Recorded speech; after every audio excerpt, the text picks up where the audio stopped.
தேங்காய் வந்து இருந்தது. அந்த தேங்காயில் என்ன பிரச்சனைனா, நாங்கள் அதில் தேங்காய் பால் எடுத்தோம். தேங்காய் பால் எடுத்துட்டு மிச்சம் எடுத்து ஃப்ரிட்ஜில் வச்சுட்டு யூஸ் பண்ண மறந்துட்டோம்.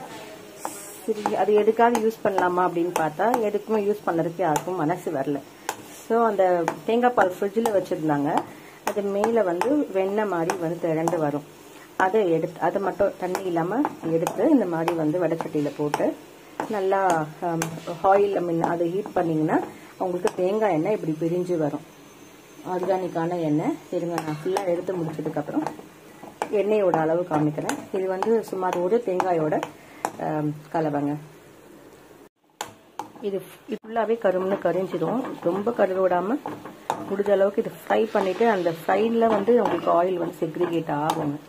அதுதான் இப்போல்லாம் போது இது மாதிரி எடுத்து விட்டிங்கன்னா வந்து இந்த மாதிரி கல் மாதிரி ஆயிரும். புளிய கூட முடியாது. இப்போ ஹார்ட் ராக் ஆயிரும்.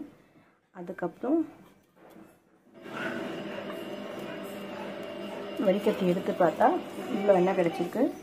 இது வந்து ஒரு 200 கிராம் எண்ணெயாக இருக்கும்.